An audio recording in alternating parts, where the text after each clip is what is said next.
Histoire CM1. Dans cette leçon, nous allons parler de Charlemagne. Et plus particulièrement, nous allons chercher à comprendre comment Charlemagne reconstruit l'Empire romain. Alors d'abord, qui est Charlemagne? Donc nous nous étions arrêtés aux successeurs de Clovis qui s'appelaient les Mérovingiens. Les Mérovingiens, petit à petit, vont laisser leur pouvoir aux maires du palais.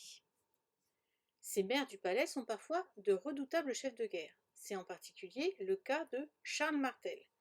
C'est un maire du palais, il est aussi un grand chef militaire. On retient dans l'histoire de France qu'il a repoussé l'invasion des Arabes à Poitiers. Son fils, Pépin le Bref, devient lui aussi maire du palais et il décide d'évincer les rois mérovingiens et de se faire élire roi en 751. On a donc une nouvelle dynastie qui se met en place et son fils devient donc roi sous le nom de Charles Ier. Charles Ier va être appelé, va rester dans les mémoires, Charlemagne. Pourquoi Charlemagne?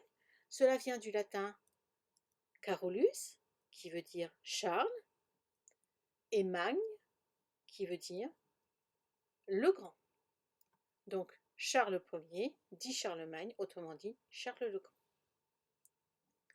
Sur cette carte, on peut voir l'empire de Charlemagne. Quand il prend le pouvoir en 768, l'empire est déjà bien plus grand que n'était l'empire de Clovis. Il va installer sa capitale à Aix-la-Chapelle et on peut voir que c'est un roi conquérant parce qu'il va conquérir une grande partie de l'Europe, finalement une grande partie de ce qui était l'Empire romain.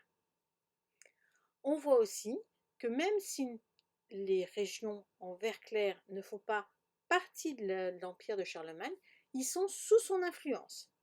C'est ce qu'on appellera dans l'histoire les marches. Alors, le sacre de Charlemagne, l'Empire étant très grand, petit à petit, il a recréé l'Empire romain, donc il va se faire sacrer. Donc il se fait sacrer le jour de Noël 800 à Rome. Le saint jour de Noël 800, au moment où le roi, après avoir prié à genoux durant la messe, se relevait, le pape Léon III lui plaça sur la tête une couronne, et tout le peuple romain l'acclama. À Charles Auguste couronné par Dieu, grand pacifique empereur des Romains, paix et victoire. Après ces acclamations, il fut adoré par le pontife, suivant l'usage des princes autrefois, et, au lieu du titre de patrice, on lui donna désormais celui de empereur et Auguste. Donc ce qu'on peut voir, c'est que le sacre de l'empereur Charlemagne est vraiment un lien entre l'Empire romain et la période de Charlemagne. C'est à Rome qu'il y a lieu et on utilise le même vocabulaire qu'à l'époque des empereurs romains. Alors comment Charlemagne va-t-il faire pour administrer un si grand royaume, un si grand empire? Parce qu'en effet, souvenons-nous qu'on est dans les années 800, donc tous les trajets se font à cheval, donc sur un grand royaume comme ça, il est très difficile de gouverner tout ce royaume. Donc Charlemagne va diviser cet empire en 300 comtés. Dans chacun d'eux, il va charger un comte d'appliquer les décisions qu'il aura prises lui. Ce comte sera capable de convoquer des armées et de rendre la justice. Mais afin d'être sûr que le comte respecte les lois dictées par Charlemagne, il va faire surveiller ses comtes par ce qu'on appelle les missi dominici, qui veulent dire en latin les envoyés du Seigneur. Parfois, il va réunir les comtes et toutes les décisions qui seront prises seront réunies en sein des capitulaires. Donc, le deuxième texte nous explique le rôle des missi dominici. Donc, car notre maître nous a enjoint, ainsi qu'à tous ses autres missi, de lui présenter au milieu d'avril un rapport fidèle sur la manière dont ont été exécutés dans son royaume les ordres qu'il a, ces dernières années, fait transmettre par ses missi. Désireux qu'il est de récompenser dignement ceux qui s'y sont conformés et de gourmander, comme ils le méritent, ceux qui sont soustraits.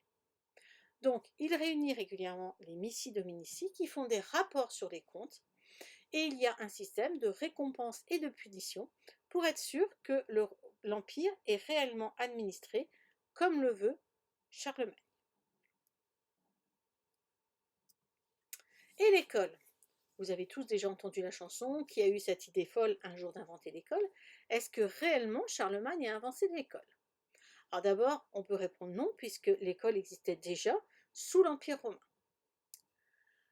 Donc ce texte est un capitulaire, autrement dit une loi décidée par Charlemagne, qu'on rassemble non seulement les fils de riches familles, mais aussi les fils de conditions modestes, qu'il y ait des écoles pour l'instruction des garçons dans tous les monastères et les évêchés, enseigner les psaumes, l'écriture, le chant, le calcul, la grammaire, et corriger soigneusement les livres religieux, car souvent, alors que certains désirent bien prier Dieu, ils y arrivent mal à cause des erreurs dans les livres.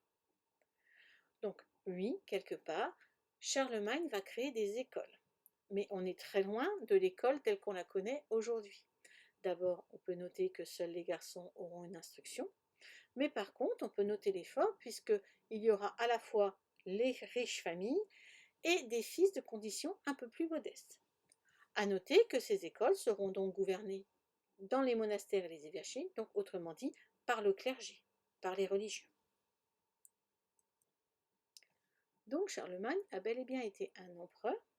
On le considère non pas comme un roi français ou un roi allemand, mais comme un empereur européen. Cependant, contrairement à ce qui va se pratiquer plus tard, à l'époque de Charlemagne, ce n'est pas le fils aîné qui hérite de tout l'empire. Non, l'empire est divisé entre les différents fils. Or, ces fils n'arrivent pas à se mettre d'accord.